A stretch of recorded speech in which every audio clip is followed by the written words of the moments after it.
Est-ce que tu pourrais nous parler un petit peu de cette fiche bilan en fin de séquence?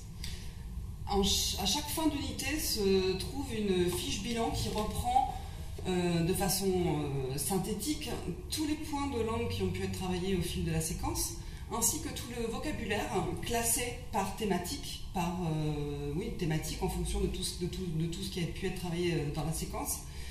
Et chaque point de langue est mis en lien aussi avec des exercices de grammaire, de façon à ce que l'élève puisse s'entraîner et travailler, que ce soit en autonomie ou en classe, peu importe, les points de langue qui ont été travaillés dans la séquence.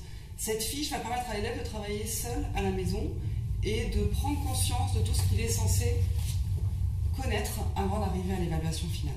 Donc en fait, c'est comme une aide-mémoire que peut mobiliser l'élève à tout moment de la séquence et qui à la fois met l'accent sur l'importance de la langue et du lexique comme l'indique la réforme. C'est ça, hein, si j'ai bien compris.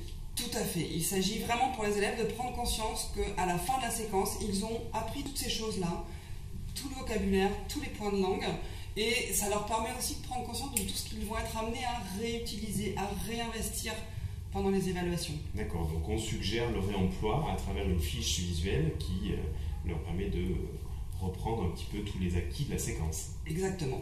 Et en première aussi, on a introduit, avec ces points de langue et ces exercices de grammaire, des points de phonologie, puisque les programmes insistaient fortement aussi sur l'aspect phonologique, phonétique de la langue. Et Via Libre a choisi de réintroduire ce point en classe de première. Une fois que les élèves sont déjà un petit peu plus à l'aise avec la langue elle-même, on réintroduit un petit peu de phonétique et de phonologie pour faire en sorte qu'ils soient plus à l'aise. D'accord.